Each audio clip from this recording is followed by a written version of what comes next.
Oui, monsieur Messatfar. Juste une question, Madame le maire. Nous avons reçu ces documents un peu vers 15h ou 16h, donc on n'a pas eu le temps vraiment de complètement les étudier. Donc je me permets de vous demander le taux d'intérêt du prêt qui a été contracté à hauteur de 9 millions d'euros. Et je n'ai Où pas est-ce été. qu'il est? Il n'est pas dans la note? Le taux de l'indemnité dégressive. Je ne trouve Il pas est la de note. combien celui-ci, Julie? C'est 0. Non. J'ai pas entendu, Julie. Alors si tout le monde parle en même temps, je suis désolée, mais je ne recomprends pas. Donc seule Julie me parle. Alors c'est Julie qui va le dire dans le micro. Ça va être mieux. Allez-y, Julie. Et ça, c'est pas dans la note de synthèse? Pourquoi vous le... Bon, là ouais. Allez-y. Donc c'est un taux variable, il est sur un Euribor 12 mois plus 0,35%. Et normalement, si tout est noté dans toutes les conditions financières et caractéristiques mois, sortie du du prêt sont dans la marge de note plus de synthèse. 0,35%. Voilà, sur une maturité de 15 ans. Ok. Oui, oui. Merci. D'autres questions? Alors sur ces 9 millions dans le détail, ils doivent permettre de financer le dévoiement, notamment le dévoiement des réseaux de la place Jean Zay, la construction du centre de loisirs d'Olto, le renouvellement d'une partie de la flotte des véhicules de la ville, plusieurs projets de voirie, espaces verts ou sur les berges, aménagement de trottoirs, caniparks, création de nouvelles jardinières, rénovation d'aires de jeu pour les enfants, etc., etc. Voilà, c'est ce que nous finançons avec cet emprunt. Ok, donc nous prenons acte et nous passons aux affaires financières. Madame le maire, Oui. veuillez m'excuser, mais d'habitude, quand un adjoint démissionne, on en parle au conseil municipal en amont, vous faites la présentation et on en discute ensuite. Et je vous avoue que les choses ne sont pas très claires, mais on a eu quand même au cœur de l'été la démission de votre adjoint à la sécurité, puis l'annonce de sa non-démission, ce qui fait qu'il siège aujourd'hui à vos côtés. Je vous propose quand même de revenir un peu sur les faits. Monsieur Chassa, que le cumul n'effraie pas, puisqu'il est votre adjoint à la sécurité, à la communication, au culte, il est le président de votre majorité, il est le président de la SEM Le Vaparc, il est administrateur de la SEMAREL, et aussi concerné en premier chef par l'affaire Big Malion, car même s'il a fait appel, il a été condamné en première instance à 3 ans de prison, dont 1 an ferme, pour complicité d'escroquerie, abus de confiance et financement illégal de campagne électorale. Monsieur Chassa a annoncé le 20 août dernier sur les réseaux sociaux qu'il démissionnait le 1er septembre de l'ensemble de ses fonctions. C'est la 5e démission depuis le début de votre mandat. Mais le 1er septembre, coup de théâtre, vous avez annoncé vous-même que cette décision était reportée au 1er janvier, prétextant la nécessité d'avoir 4 mois supplémentaires pour préparer la succession de votre adjoint et d'assurer une meilleure transmission des dossiers. J'avais dit, pardonnez-moi au précédent conseil, que vous gouverniez la petite semaine, mais malheureusement là, c'est au jour le jour. Parce que, rassurez-moi, et je pense que vous allez le faire, le 20 août, vous saviez que l'année civile se terminait le 31 décembre, et donc que votre justification tenait pas forcément, en tout cas difficilement la route. Mais passons, le plus important n'est pas forcément là. Car premièrement, vous n'avez pas dit la vérité aux Levalloisiens sur cette démission, puisqu'aucune lettre de démission n'a jamais été envoyée au préfet. Elle aurait pu être datée comme la procédure l'exige. Deuxièmement, comment croire à votre justification sur ce revirement quand pour des délégations aussi importantes que la santé, le handicap, les seniors, vous avez été capable d'assurer en 2 temps, 3 mouvements le remplacement de vos adjoints démissionnaires. Je me tourne vers vous, membres de la majorité. Sincèrement, je ne sais pas combien de temps vous allez pouvoir encore continuer à accepter ces pratiques, ces faits. Et je sais que vous n'êtes pas dupes, puisque c'est de vos rangs qu'est arrivée la véritable justification. La justification la plus logique à ce revirement, d'ailleurs, c'est des soucis financiers et donc un besoin d'argent. Si c'était autre chose, votre adjoint, Madame le maire à la sécurité, aurait conservé sa délégation, mais aurait démissionné de la SEMAREL et de l'EVAPARC, rendant ainsi ses jetons de présence qui l'amènent à percevoir une indemnité mensuelle qui atteint près de 7 000 €. Peut-être que vous avez prévu lors de cette séance qu'il y renonce. Je vous confirme qu'il n'est jamais trop tard pour prendre de bonnes décisions.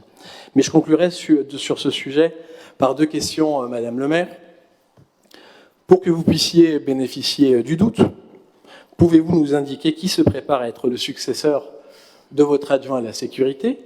Qui M. Chassa doit-il former pour que ces 4 mois que vous avez demandés soient un minimum utile?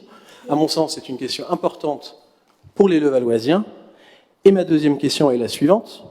Pouvez-vous, comme vous l'avez facilement fait pour Isabelle et Patrick Balkany, nous garantir que s'il est condamné en appel, votre adjoint à la sécurité n'occupera plus aucune fonction à la ville, dans les SEM et autres saltéites municipaux?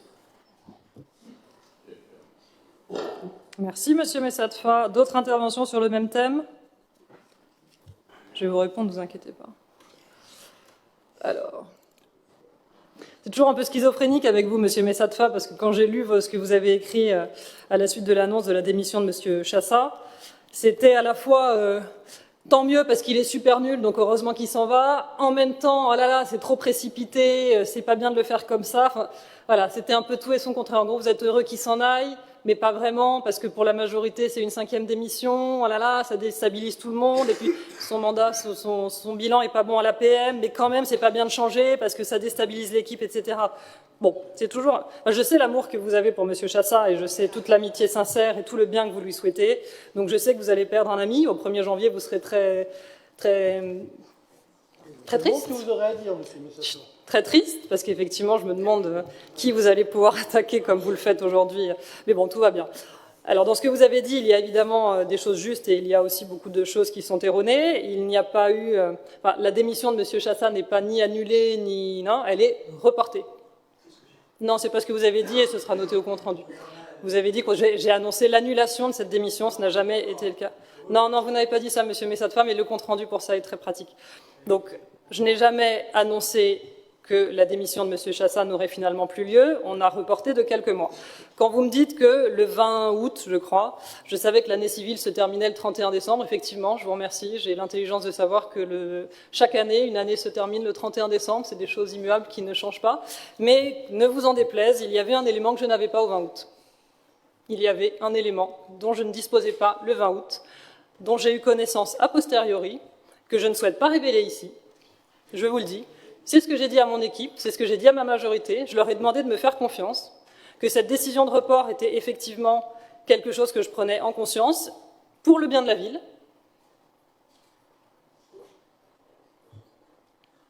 Voilà. Je ne souhaite pas en dire davantage. J'ai mes raisons. Si vous voulez me traiter de menteuse, traitez-moi de menteuse. Si vous voulez me traiter de grosse nulle, traitez-moi de grosse nulle. Moi, j'ai toujours considéré que l'intérêt de la ville primait, et que les décisions que je les prenais toujours en me demandant ce qui était le mieux pour la ville de Levallois. Pas pour moi, pas pour mes petits camarades, pour la ville de Levallois. Sur pourquoi M. Chassa reste et ne rend pas ses mandats, soit on reste, soit on s'en va. C'est-à-dire qu'aujourd'hui il reste, je ne vois pas pourquoi je lui dirais tu restes mais tu rends la moitié. C'est-à-dire qu'aujourd'hui il reste avec l'intégralité de ses fonctions, d'adjoint, de président, etc.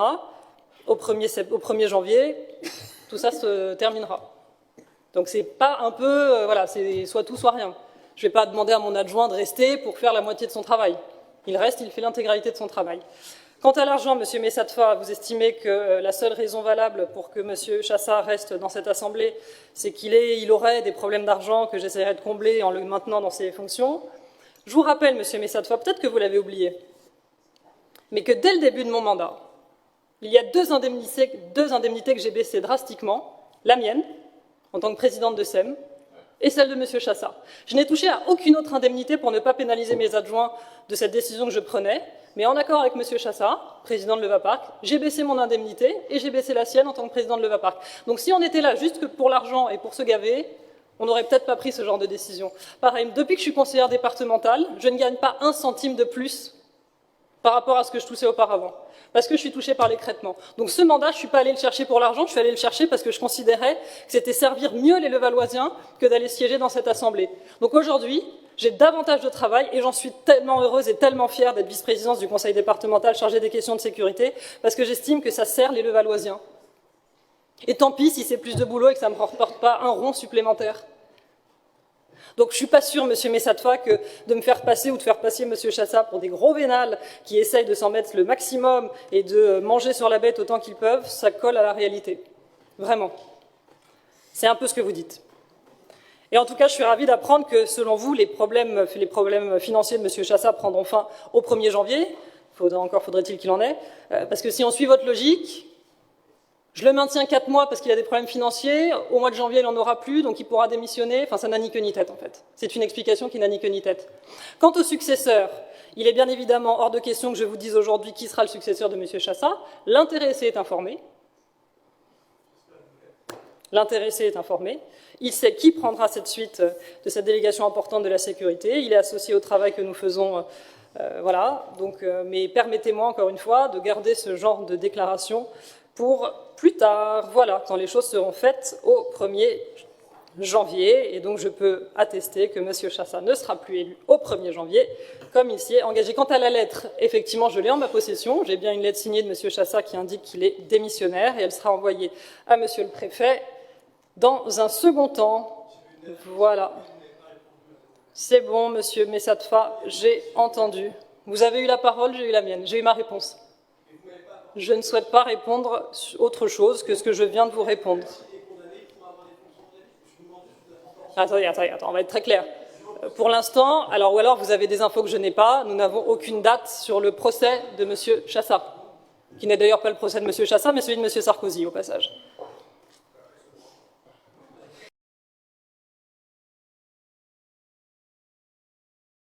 Monsieur Messatfa.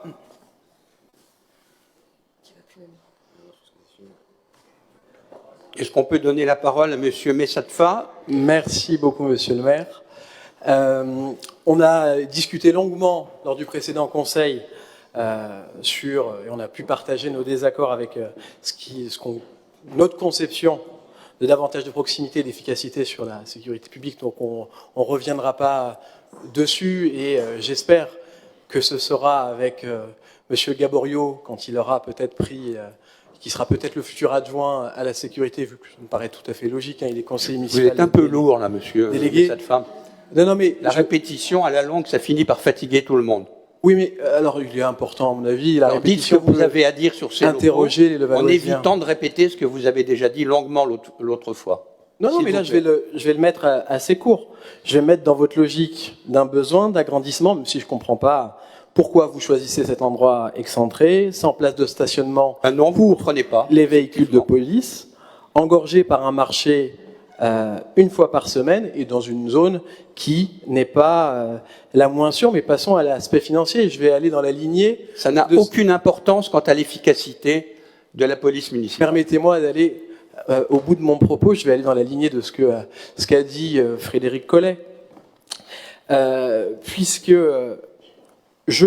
nous posons la question de pourquoi la ville n'a pas acheté ce bien en direct. Au dernier conseil municipal a été évoqué que nous n'avions pas l'argent nécessaire, que nous aurions pu récupérer grâce à un prêt, pour pouvoir se porter acquéreur.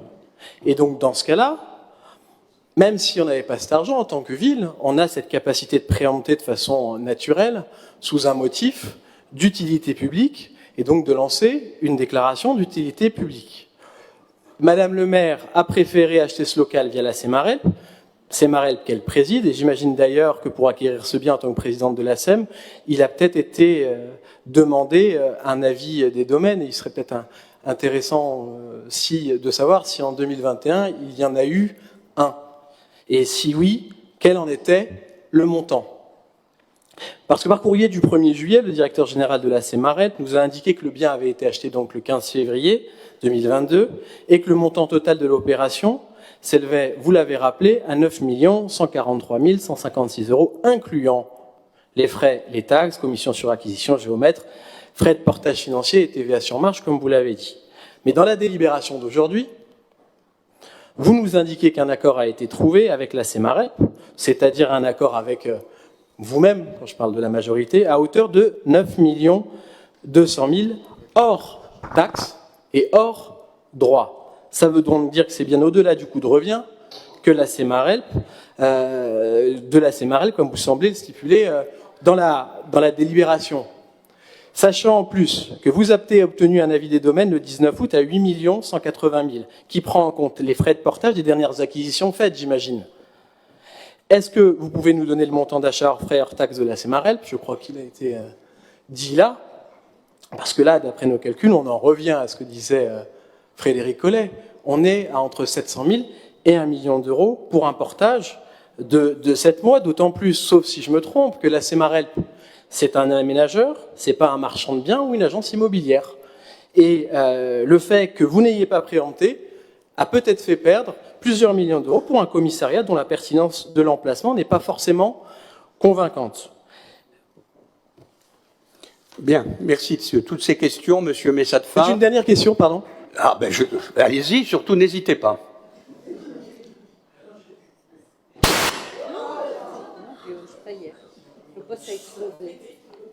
Juste une dernière question sur le devenir de l'ancien commissariat. Est-ce que vous allez confier la vente au même intermédiaire ou nous pourrions aussi, comme vous justifiez l'urgence liée au mauvais état du poste de police municipale de Kléber, si nous pourrions aller le visiter avec l'opposition pour pouvoir constater par nous-mêmes vos dires. Je vous remercie. Bien, mais moi je vous remercie. Je vous remercie de toutes vos questions. Si vous le souhaitez, on pourra même remettre le sujet au prochain conseil. Comme ça, vous aurez eu 3 fois de suite l'occasion de répéter la même chose. L'important dans cette affaire, c'est que grâce à l'agilité de la Semarelp et à son opportunité, nous avons pu racheter et trouver enfin des locaux pour la police municipale. Voilà. Cela a un coût qui paraît modéré par rapport aux services qui vont être rendus aux Levalloisiens. Je vous remercie. Je mets la délibération au vote. Qui est pour? Qui est contre? Je vous remercie.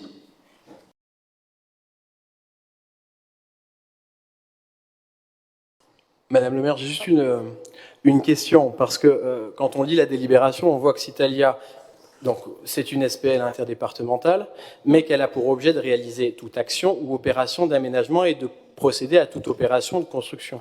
Soit on ne comprend pas, mais j'ai l'impression qu'il y a quand même un peu un doublon qui est en train de s'opérer avec les activités de la Semarelp. Non, il n'y en a pas. Donc, non, mais vous imaginez bien que si la Semarelp avait été compétente, qu'elle avait pu procéder à cet aménagement, on serait passé par elle. Elle ne le peut pas. Mais c'est l'objet de ma question et de mon intervention. Ça veut dire quoi? Ça veut dire qu'on n'a plus intérieurement les ressources techniques et humaines au sein de la Semarelp pour des missions qu'elle réalise depuis 30 ans quand même. Si on lit les objets mot pour mot textuellement, on est quand même sur deux choses qui font doublon.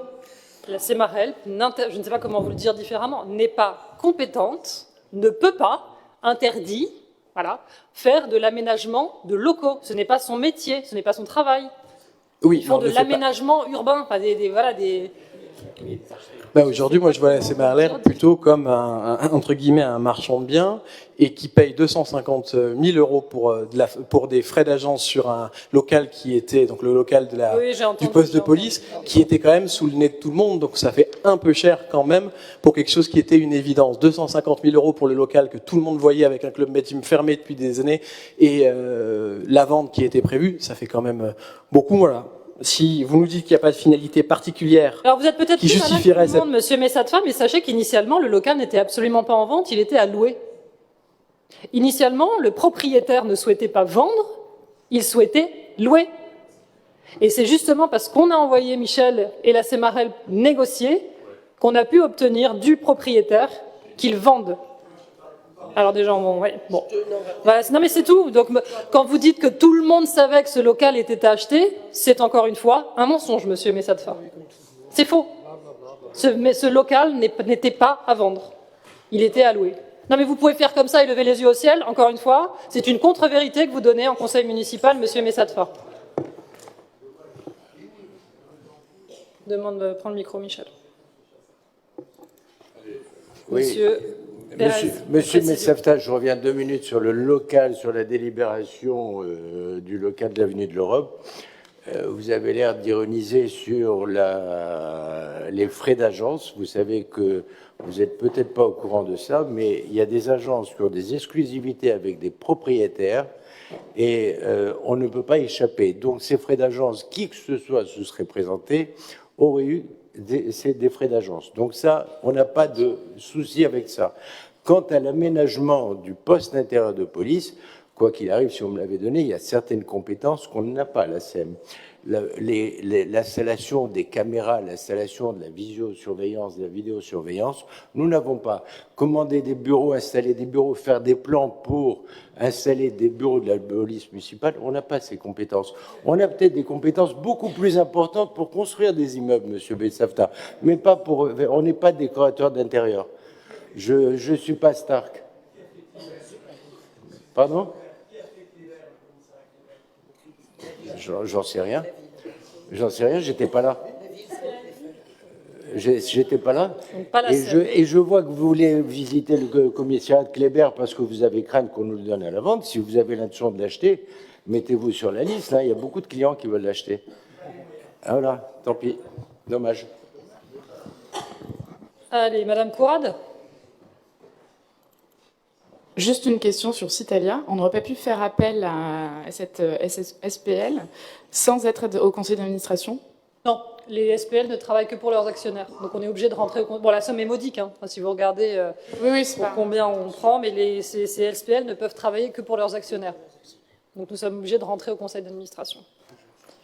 Ok, je mets aux voix cette délibération numéro 8. Qui est pour? Avis contraire? Abstention. Avis contraire. Alors, avis contraire ici. Abstention. OK.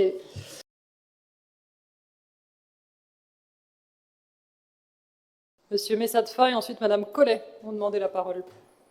Merci Madame le maire. Nous sommes bien évidemment favorables à tout ce qui est récolte d'informations pour trouver des solutions innovantes qui vont faciliter, je l'espère, le stationnement et la circulation dans le centre-ville. On a émis notamment des propositions en commission sur ce sujet, avec des places de livraison hybride qui seraient le matin dédiées à la livraison et l'après-midi pour le stationnement de véhicules. Mais la vraie question, à mon sens, dans cette délibération, c'est quand va démarrer cette analyse. Je vois que la période d'étude sera de 8 à 10 mois, c'est ce qui est prévu dans la convention. Parce que je sais que vous ne l'avez pas oublié, mais sous le marché du centre-ville, il y a un parking qui faisait avant 400 places, qui va nécessiter des travaux de mise aux normes, et on pourra en avoir 350, 300. Mais pour le bon souvenir de tous, il est fermé depuis maintenant 4 ans, depuis l'incendie. On parle de 300 places à minima que l'on pourrait justement récupérer pour le stationnement des Levalloisiens en centre-ville, qui nous permettrait d'avoir une réflexion encore plus poussée sur les logiques de piétonisation, sur les logiques de fluidité à la fois de la circulation et dans la rotation des stationnements. Et je crois que le litige entre les gérants et les anciens gérants et la ville s'est clos l'année dernière, et pourtant aujourd'hui on n'a pas encore... on ne connaît pas encore les avancées sur ce dispositif assez fondamental qui nous permettrait de récupérer des places de stationnement en sous-sol. Aujourd'hui, on n'en entend plus parler, et vous conviendrez que l'étude du stationnement avec plus ou moins 300 places en sous-sol, c'est complètement différent. Réouverture en juin 2025, monsieur Messatfa. Donc on commencera cette étude à partir de juin 2025 ? Non. Mais ça pourrait être logique. Excusez-moi, mais ça pourrait être complètement logique. J'ai vu que dans la convention, on avait 5 ans pour s'organiser. C'est une convention de 5 ans. Ça veut dire que dans les 5 années, on peut choisir 8 à 10 mois pour pouvoir avoir cette étude. Si on fait une étude sans avoir en tête ces 300 places en sous-sol, pardonnez-moi, mais l'étude est faussée. Non, mais là, on est sur les places de livraison. Mais oui, mais il y a impossibilité de penser un parking avec des places de livraison comme il y en avait avant pour le marché, par exemple. Donc ça rentre dans une réflexion.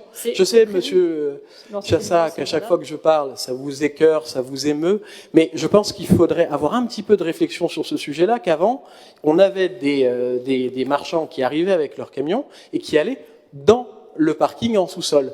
Et je pense que, pas tous, j'ai pas dit tous, mais il y en a. Et si on fait un travail d'aménagement dans ce parking, est-ce qu'on pense qu'il y a un lien avec le marché pour faciliter la livraison des marchands du marché de centre-ville ou pas? Et dans ce cas-là, oui, c'est un sujet avec les places de livraison. Pardonnez-moi, monsieur Messatfa, de le dire comme ça, mais vu le ton que vous employez, je suis obligée de vous dire qu'on ne vous a pas attendu pour réfléchir. Donc évidemment que tout ça, on l'a pensé, repensé, sauf qu'à chaque fois, vous faites la même chose. C'est-à-dire que quand un sujet vous intéresse, vous attendez le conseil municipal pour faire du grand éclat, du grand truc. Encore une fois, monsieur Messatfa, je n'ai pas eu un mail de votre part me demandant une quelconque information que ce soit sur un quelconque sujet qui intéresse la ville. C'est-à-dire qu'encore une fois, vous avez des mots-clés, là on parle de stationnement, vous embrayez sur le parking du marché, à quel moment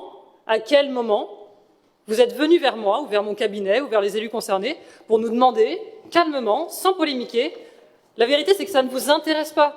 Tout ce qui vous intéresse, c'est de trouver des sujets pour faire le buzz en conseil municipal, faire un petit extrait vidéo et le poster sur votre Facebook. Ok, donc évidemment, que venir me faire des grandes leçons sur oui, le parking du marché, il faut évidemment qu'il soit utilisable pour les commerçants du marché. Merci. Merci, monsieur Messatfa. On y a pensé, évidemment. Donc, encore une fois, vous nous demandez à quel moment ce sera ouvert.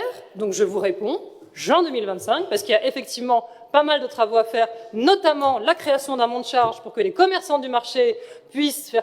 Non mais tout va bien, mais pourquoi vous me posez la question maintenant, monsieur Messatfa? Pourquoi vous instaurez pas un dialogue un peu serein et fluide tout le temps, toute l'année?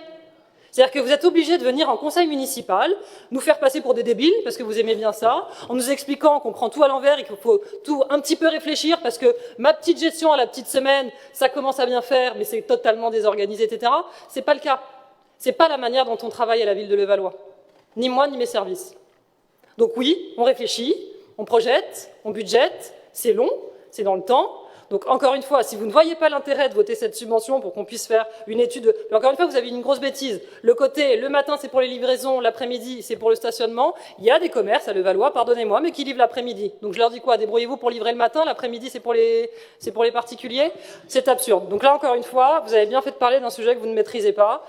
Laissez-nous travailler. Et si vous voulez être associé, faites-le en dehors des conseils municipaux. Ça permettra d'avoir un dialogue bien plus serein et bien plus constructif, comme le font d'ailleurs certains dans cette Assemblée qui siègent sur les bancs de l'opposition et qui nous sollicitent régulièrement pour des sujets qui les préoccupent vraiment, sans essayer de faire le buzz sur n'importe quel sujet. Voilà, c'est ce que je souhaitais vous répondre. Madame Collet. Madame le maire, si je peux juste compléter, si vous m'autorisez à compléter. Je voulais simplement dire que... Bien sûr, monsieur Messatfa a embrayé et a fait en sorte que finalement le projet soit complètement mélangé avec le problème du parking du marché.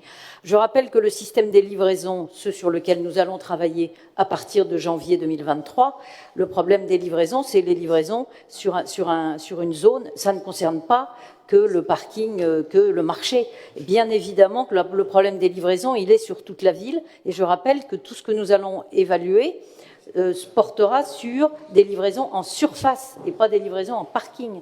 Et donc vous réduisez le sujet à un petit point sur lequel vous mettez un focus, comme le dit Madame le maire, juste pour démontrer qu'on n'est pas capable d'avoir une vision globale. Je suis désolée, ces sujets de circulation, ce sont des sujets dans lesquels il y a des briques. Et nous mettons des briques et nous anticipons sur le temps long. Voilà. Merci, monsieur Messatfa, pour vos contributions constructives. Madame Collet, du coup. Alors, moi, je vais prendre les deux compliments, hein, l'opposition constructive et le compliment de M. Messatfa sur les propositions sur les places de stationnement que nous avons faites en commission. Donc, merci. Je vais remercier Mme Coville de nous avoir proposé cette délibération que, bien entendu, nous voterons pour. On reformulera, donc on a hâte d'avoir le rendu, en fait, du coup, de l'étude qui sera faite, puisque, du coup, on avait proposé, en fait, quelques points, du coup, pour l'utilisation, notamment des places de livraison la nuit, qui pourraient aider, justement, les concitoyens de Levallois à pouvoir se garer plus facilement. Et on reformulera en fonction du résultat de l'étude, du coup, nos propositions. À Madame Coville, j'ai bien compris. Et du coup, ça sera avec plaisir. Merci. Alors pour le coup, pour votre contribution constructive, bien évidemment que l'objectif pour nous, c'est de récupérer des données pour une collectivité, prendre des décisions. C'est pas prendre des décisions comme ça sur un claquement de doigts, c'est prendre des décisions sur la base de données que nous réussirons à collecter. Alors je ne fais que répéter ce que nous avons dit en commission. Voilà. Absolument, Madame Collet. Monsieur Nouguier, allez-y, vous avez la parole. Oui, merci Madame la maire. Notre travail ne se résume pas simplement dans l'opposition, au sein de notre groupe, aux interventions que vous voyez là au sein de ce conseil municipal. Alors, en commission, mercredi dernier, notre groupe a demandé justement d'accéder aux travaux réalisés par les étudiants et donc qui dépend du département. Donc voilà, je voulais demander justement simplement des nouvelles, si vous avez des nouvelles puisque vous siégez au département, sur les travaux de ces étudiants, et est-ce que nous pourrons bien y avoir accès? Alors, Monsieur Nouguier, je vous ferai la même réponse que lors de la commission. Ces travaux sont réalisés dans le cadre du département avec un certain nombre de partenaires qui passent du temps, qui travaillent. Je vous ai répondu à ce moment-là que j'allais me voir avec le département comment est-ce qu'on pouvait rendre éventuellement connu un certain nombre de préconisations, mais reconnaissez que la priorité soit donnée à ceux qui travaillent sur les projets, c'est-à-dire les étudiants et les représentants des collectivités et du département. Merci. Donc, on n'a pas le droit d'avoir accès aux infos? Ce n'est pas une question de droit, Monsieur Nouguier. Je vais voir avec le département comment on peut rendre public ces données. On a des représentants ici du département. Et moi, je peux y avoir accès, il n'y a pas de problème. Oui. D'accord. Oui, oui. Après, c'est le travail des étudiants. C'est-à-dire Curious Lab, c'est le principe. Oui. Le principe de Curious Lab, c'est qu'on fait travailler des étudiants qui sont sur tel ou tel secteur d'activité pour pouvoir nous faire des propositions intelligentes sur tel ou tel domaine. Là, ils ont travaillé sur la circulation. On embraye sur cette seconde étude qui va dans le même sens, qui nous permet de travailler, de réfléchir sur tout ce qui est place de livraison, stationnement, etc. Maintenant, est-ce qu'ils acceptent que leur travail soit rendu public? Je ne vois pas pourquoi ils ne l'accepteraient pas, mais il faut leur poser la question.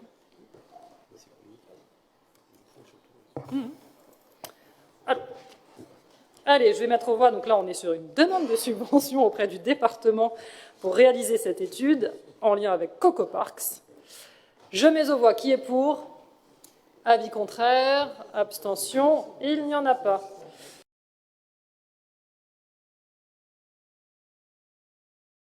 Monsieur Messatfa.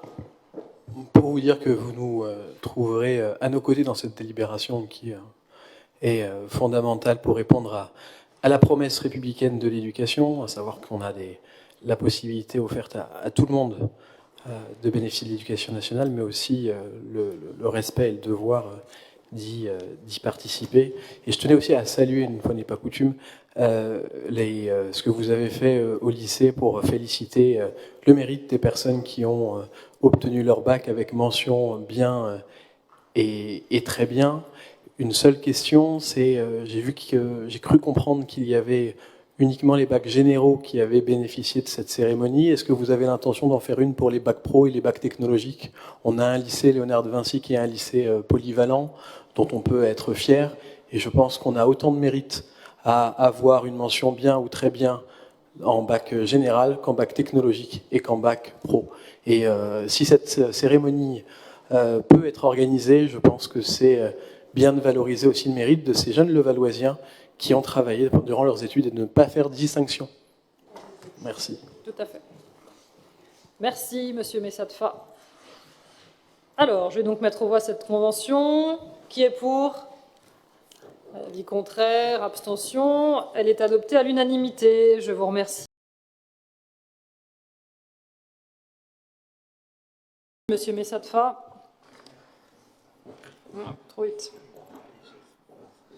Merci Madame le maire. On est un peu partagé sur cette délibération parce que c'est vrai qu'il y a ça et on se réjouit de voir le développement du volleyball féminin et de notre équipe sacrée un peu par la possibilité de pouvoir avoir accès à Marcel Cerdan. On se réjouit aussi cette année de pouvoir encore bénéficier du club de basket, mais il n'y a pas uniquement que ça dans cet avenant. Il y a aussi l'arrêt de la subvention de la ville au club, et il y a aussi la perte des avantages qu'on avait, que ce soit sur la formation ou la détection des jeunes avec ce club élite. On a la perte avec les actions du club en direction des scolaires, en faveur du handisport, mais aussi tous les autres dispositifs. On est d'accord sur le fait qu'en matière de politique sportive, il faut faire des choix. Et je vais être un peu choquant, mais j'ai évolué sur le sujet du basket. Il y a 2-3 ans, malheureusement, le club de basket, les Metropolitans, n'attirait pas assez de monde à Cerdan, avant. Il y a 3 ans à peu près, si on se baladait avant votre mandature, et donc pouvait se poser la question d'investir de l'argent dans un club alors que la ferveur n'était pas là. Et là, cette fois-ci, je vous y ai vu, je vois des élus qui fréquentent régulièrement les bancs de Cerdan. On a une vraie ferveur qui se fait, donc c'est un peu dommage de se désengager du basket, j'entends les raisons, mais on a aussi lu dans des interviews, Madame le maire, et vous m'arrêtez si je me trompe, vous avez indiqué que le basket n'était pas votre bébé.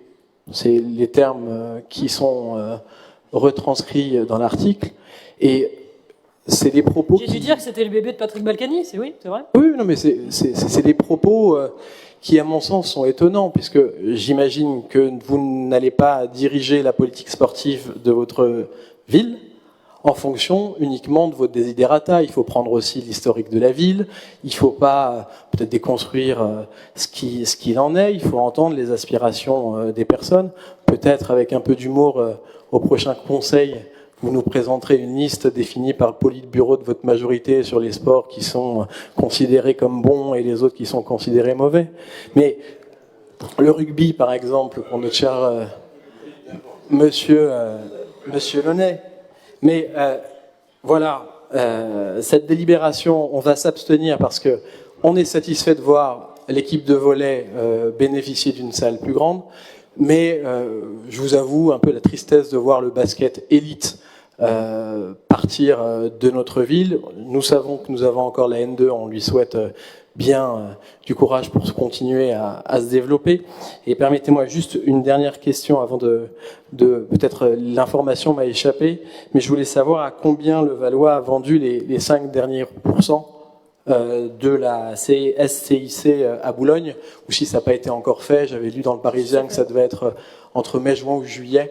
Aujourd'hui, nous sommes en septembre. Peut-être que vous pourrez nous éclairer sur cela. Alors, le LSC a vendu ses parts 200 000 euros. Non, mais 800 000, ça n'existe pas. Non, je n'ai pas demandé 800 000, monsieur Messatfa. Je n'ai jamais demandé 800 000 euros.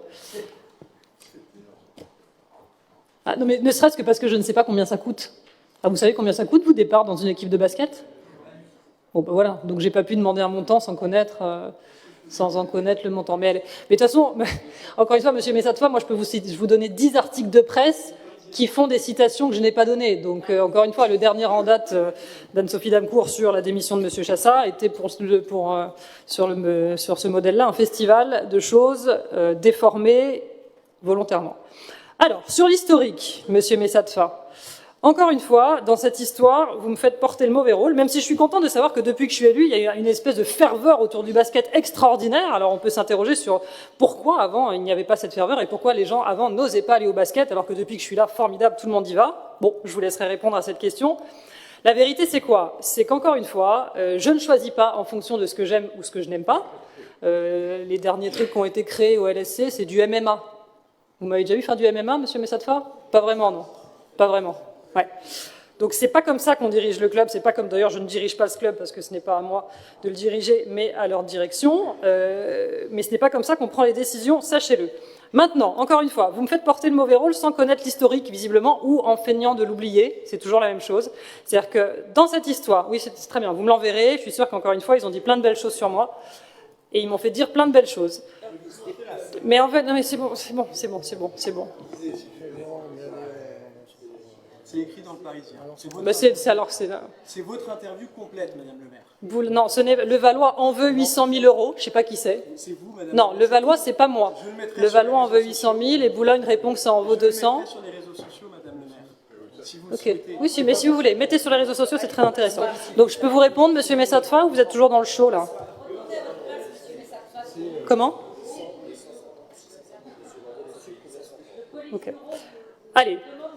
On se calme. Sur ce truc-là, en fait, on est sur une queue de comète que je n'ai absolument pas décidée. La vérité, c'est ça, monsieur Messatfa. La vérité, c'est que... Oh, c'est bon, on se calme. La vérité, c'est que ça fait des années et des années qu'il est prévu que la saison 2022-2023 soit la dernière des métropolitanes à Levallois. Et ça a été acté par mon prédécesseur, Patrick Balkany, qui, à l'époque, a fait signer une convention de mise à disposition du Palais des Sports Marcel Cerdan, qui devait se terminer en juin 2023, date à laquelle, normalement, les métropolitaines auraient dû partir à Boulogne, qui devait faire construire un grand stade. Donc, qu'aujourd'hui, on me reproche de tuer le basket alors que je ne fais qu'appliquer une convention qui a été signée bien avant moi et qui préexistait bien avant moi. Je trouve ça un tout petit peu malhonnête. Maintenant, je suis plus à ça près, c'est pas grave, me voilà devenue la grande ennemie du basket. Quant aux actions de prévention, etc., qu'aurait fait le club des Métropolitanes, vous conviendrez que ça fait bien longtemps que ce n'était plus le cas. Avant même mon arrivée, les relations étaient extrêmement tendues entre Boulogne et la ville de Levallois. Levallois n'était même plus consulté, les administrateurs de Levallois n'étaient même plus consultés pour savoir où est-ce qu'on mettait le logo, où est-ce qu'on mettait les villes respectives, etc., sur le maillot, etc. Ils décriveraient tout une fois que les choses étaient faites. Preuve en est, le dernier recrutement de l'entraîneur, les administrateurs levalloisiens n'ont absolument pas été consultés. Donc voilà, l'état des relations entre Boulogne et Levallois, c'était ça. Et ce, bien avant que je n'arrive. Levallois n'avait plus voix au chapitre depuis bien longtemps. Les métropolitaines, ça faisait bien longtemps qu'ils n'étaient plus dans les écoles de la ville, à ne faire plus aucune action de prévention ni rien. La réalité, c'est ça. Donc pourquoi cet avenant, vous avez raison, il dit que la ville de Levallois retire la subvention qui avait été votée. Parce qu'à un moment donné, quand vous n'êtes plus propriétaire de rien, on a vendu nos dernières parts. Je ne vois pas pourquoi la ville de Levallois, qui met déjà à disposition ce palais des sports Marcel Cerdan, avec toutes les heures sup, etc., que ça implique sur notre personnel à nous, pourquoi la ville de Levallois, qui n'est plus propriétaire de rien dans cette équipe de basket, mettrait en plus 325 000 € sur la table. Au titre de quoi? De rien. Sachant qu'en face, encore une fois, il n'y a plus aucune action, ni à destination des écoles, ni à destination des publics qui en auraient besoin, etc. Donc, ouais, encore une fois, en conscience, je considère que ces 325 000 € sont mieux ailleurs que dans cette équipe de basket, qui n'est plus la nôtre. Donc, faites-moi passer pour la méchante, dites que, puisque je ne m'intéresse pas au basket, je tue cette équipe volontairement. Ce n'est pas le cas. La vérité, c'est qu'il y a une convention qui arrive à échéance et on l'applique. C'est terminé. C'est juste ça. Donc je suis désolée, monsieur Messatfa, mais si vous voulez continuer à supporter cette équipe, vous irez les voir à Issy-les-Moulineaux, parce que c'est là qu'ils joueront à partir de la rentrée 2023. Et je voulais te mettre sur les réseaux sociaux cette histoire des 800 000 €. On en a eu 200 000. C'est très bien, c'est ce qui avait été évalué par nos avocats ou les experts ou je ne sais plus qui. 200 000 €, plus les 325 000 qu'on a récupérés, ça commence à être pas mal. x2, pardon, me dit mon cabinet, ou mon politburo, je ne sais pas comment vous les appelez. Ça fait 650 qu'on a récupéré. Ah, plus 200, ben voilà les 800. On est bon, on est sur 850.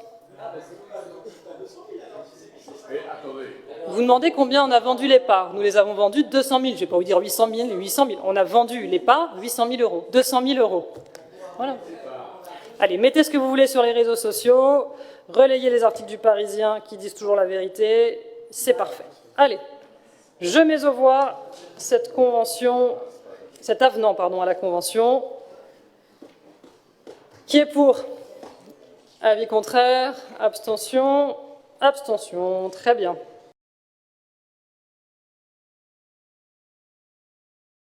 Monsieur Messatfa. Merci, Madame le maire. Mais d'habitude, Madame le maire, vous me surprenez parce que vous assumez vos désaccords profonds avec... Vous ne me surprenez jamais, Monsieur Messatfa. Vous êtes toujours tellement prévisible que... Bon. Mais c'est bien, je vous surprends. Parce que vous empruntez toujours les mêmes chemins, mais cette fois-ci, vous le faites avec brio, parce que d'habitude, vous assumez votre désaccord avec le préfet, que ce soit sur les centres de vaccination, que ce soit l'ouverture d'une fête foraine en plein Covid. D'habitude, vous allez au bout de l'histoire. Et je vais même regarder, pour conclure le conseil, non, parce qu'il reste encore un vœu, mais je reprends les propos de votre adjoint à la sécurité du 17 février, quand il s'agissait de voter. Il va vraiment vous manquer. Il y a zéro. Vraiment. Non, mais pour aller au bout, parce que... Avec plaisir. Enfin, je vous le souhaite. C'est quoi le lien avec la protection fonctionnelle? Et donc on a voté à l'unanimité de ces bancs la protection fonctionnelle pour les élus de la majorité. Et je vais aller un peu plus loin. Il y a d'autres facultés. Il y a le recours gracieux du préfet, mais il y a la faculté aussi qu'on pourrait, nous, avoir collectivement, et vous pouvez prendre la décision de vouloir protéger aussi les élus de la majorité, mais aussi les élus de l'opposition. C'est ce que j'ai fait. Et de le faire devant le tribunal administratif. Vous avez cette faculté de le faire légalement, c'est possible. Oui, et on serait avec vous, et là, même, ça aurait un peu de panache d'aller changer le droit, justement pour les élus d'opposition. Et franchement, je pensais que cette fois-ci, vous alliez prendre le pli pour justement montrer, dans un élan de protection de la démocratie, que vous alliez le faire. Et je reviens donc sur la citation du 17 février 2021. Quand on a voté la protection fonctionnelle pour vous, je cite votre adjoint à la sécurité qui... Moi, je croyais... Je croyais qu'il avait entendu, comme il l'a fait le 17 février 2021, je pensais qu'il était au courant justement de l'arrêt du Conseil d'État du 8, je crois que c'est en juin 2018, quand il dit que la protection fonctionnelle est un droit accordé aux agents, aux élus municipaux, il prend bien le temps de le dire, à tous les élus qui, dans le cadre de l'exercice de leurs fonctions, ont été victimes d'atteinte à leur intégrité, de violences, d'agissements constitutifs de menaces, d'injures, de diffamation ou d'outrage. Et pour les Levalloisiens, je tiens aussi à leur dire que depuis 2019, cette protection fonctionnelle, ce n'est pas de l'argent qui est pris dans les caisses de la collectivité, puisque depuis cette loi, les collectivités ont le devoir de s'assurer, et donc toutes ces dépenses-là sont protégées par une assurance. Voilà. Je trouve ça dommage, Madame le maire, que vous n'ayez pas au tribunal administratif, en votant contre cette demande de recours gracieux. Repousser cette délibération aurait pu être, à mon sens, une solution pour nous laisser la possibilité de pouvoir procéder, nous, à ce recours et de mener le combat pour tous les élus de l'opposition de France. Écoutez, nous voterons contre cette délibération pour notre groupe. Donc, contre la demande du préfet. Alors, juste pour vous dire, monsieur Messatfa, que je choisis quand même mes combats. Voilà. Oui, c'est sympa, Madame Courade. Et d'ailleurs, alors, si vous allez sur ce terrain-là, Madame Courade, je vous remercie de ne pas être venue à mon secours quand moi j'en avais besoin. Voilà. Non, mais je vous le dis. Alors, on n'est pas sur une revanche, on est sur une application stricte de ce qu'a demandé le préfet par courrier. Mais voilà, moi, à un moment donné, Madame Courade, je me suis aussi retrouvée dans une position délicate avec un dépôt de plainte lourd. Avec un cadavre décapité que je reçois sur mon téléphone portable personnel, alors que je suis à mon domicile avec mes enfants. Voilà. Et quand on vous a demandé si vous étiez d'accord pour attester que, effectivement, vous aussi, vous aviez été dans ce type de boucle, vous l'avez refusé. Donc je vous remercie, madame. Non, j'ai rien à dire de plus. C'était juste pour vous remercier. C'était juste pour vous remercier pour ce non-soutien. Voilà. Allez, je vais donc mettre aux voix le retrait de la délibération accordant la protection fonctionnelle à madame Courade. Qui est pour? Avis contraire? Abstention? Je vous remercie.